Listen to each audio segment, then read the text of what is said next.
President of the United States, Chief Executive of the Federal Government, Commander-in-Chief of the Armed Forces. The most powerful job in the world, right? Well, actually, the gig hasn't always been like this.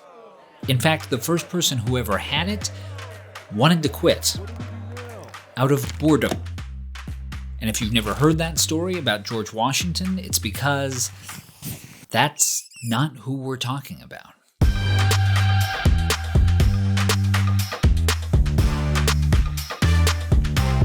America, real talk, we kinda screwed George Washington.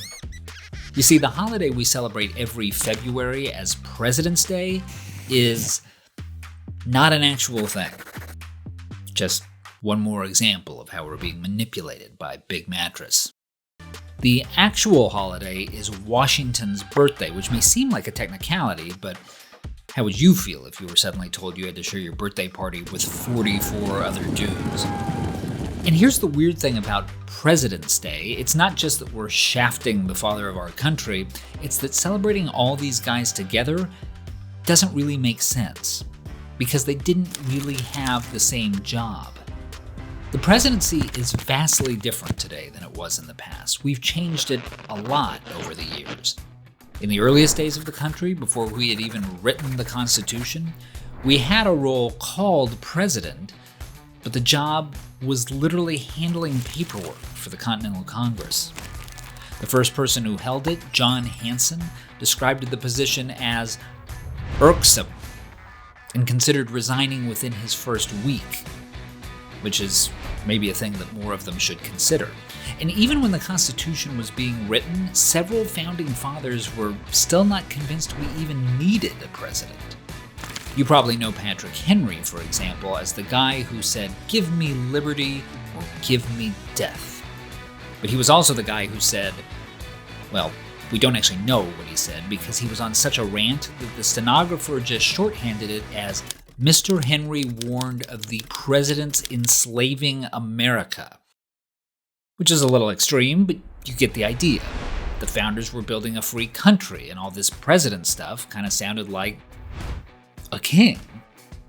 Which is why they cycled through a bunch of other ideas at first. They considered having the president be chosen by Congress. They considered having the president serve one 7-year term. They even considered having no president at all, and having the executive branch run by a multi-member council. Because when you want something done in Washington, you look for a committee. But even after all that fine-tuning, we've still had to make a number of changes over the years. For our first several elections, the guy who came in second for president got to be vice president. And, well, you can imagine how that could have gone wrong. So we changed it. Initially, there were no term limits on the presidency, but then FDR was president for like 80 years, so we changed it. There was even a time when a president might ride out into the field to lead the military. Now, sure, that may have made sense when George Washington was putting down the Whiskey Rebellion, and there were some other presidents who could have probably pulled it off too. But James Madison also turned up on a battlefield during the War of 1812. 100-pound, 5'0" James Madison. So, yeah, we changed that too. But while there have been lots of helpful, or at least harmless, tweaks over the years, there have also been some that have transformed the office. During the 20th century, the executive branch got way, way bigger and became way more powerful. 100 years ago, the executive branch had 10 cabinet departments and 19 other agencies. Today, it has 15 cabinet departments, 120 executive agencies, and 60 other independent entities.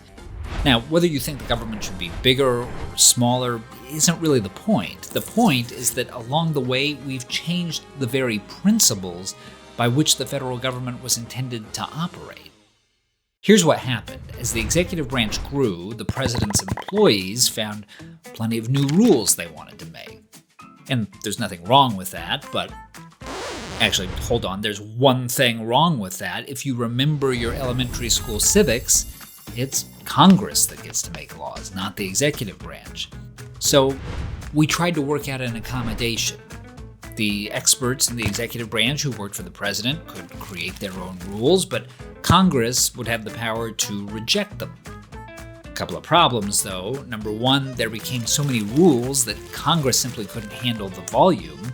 And number two, members of Congress started deciding it wasn't the worst thing in the world to let someone else take the heat for making tough decisions.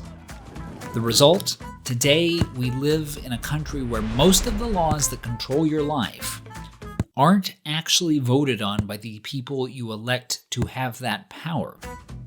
For example, the 112th Congress passed 284 laws. During the same 2-year period, the number of new rules that came out of the executive branch was over 7,500. In other words, the branch of government the Founding Fathers charged with writing the laws wrote less than 4% of them. And the one they feared becoming too powerful wrote over 96% of them. Of course, it doesn't have to be this way. Congress could take back its power anytime if it wanted. But they probably won't do it unless the voters push them to. Until then, 96% of the laws, coming not from our elected lawmakers, but from the president and his unelected subordinates. We can't say for sure what the Founding Fathers would call that, but it probably rhymes with king.